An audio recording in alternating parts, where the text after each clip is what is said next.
بسم اللہ الرحمن الرحیم۔ حضرات محترم، میں ذی الحجہ کے فضائل اور قربانی کے فضائل بیان کر رہا ہوں۔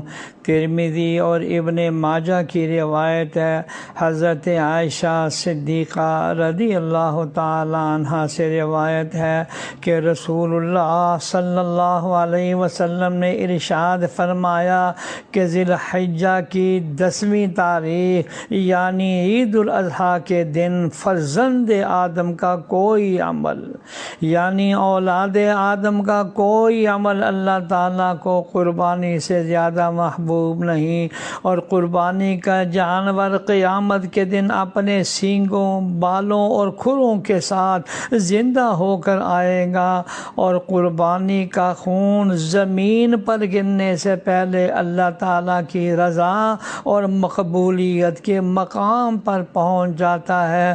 فرمایا پس اے خدا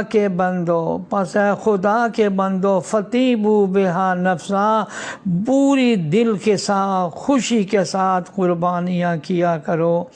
علماء کرام نے لکھا ہے کہ بعض عبادتوں کا بعض دنوں میں خصوصی اجر و ثواب ہے۔ خدائے رحمان و رحیم کو عید الاضحیٰ کے دن سب سے پسندیدہ عمل یہ ہے کہ اس کے نام پر زیادہ سے زیادہ قربانی دی جائے۔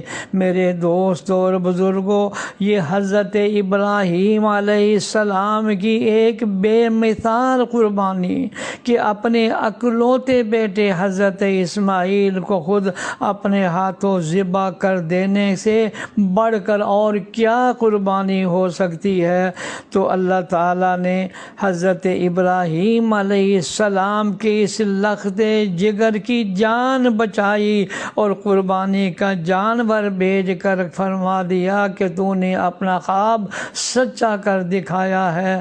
اور میرے دوستوں اور بزرگوں، میں نے پہلے بھی ذکر کیا، 10 سال مدینہ منورہ میں حضرت صلی اللہ علیہ وسلم نے قربانی کی ہے، اور حج میں 100 اونٹ ذبح کیے ہیں، 63 اپنے دستے اقدس اور مبارک سے اور بقیہ حضرت علی کرم اللہ وجہہ سے۔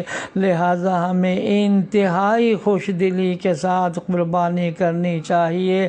جن پر واجب ہے وہ تو ضرور کریں، اور جن پر واجب نہیں اگر وہ بھی ہمت کر لیں تو کتنا بڑا اجر و ثواب ہوگا۔ یا اللہ ہمیں قدر کرنے کی توفیق عطا فرما، آمین۔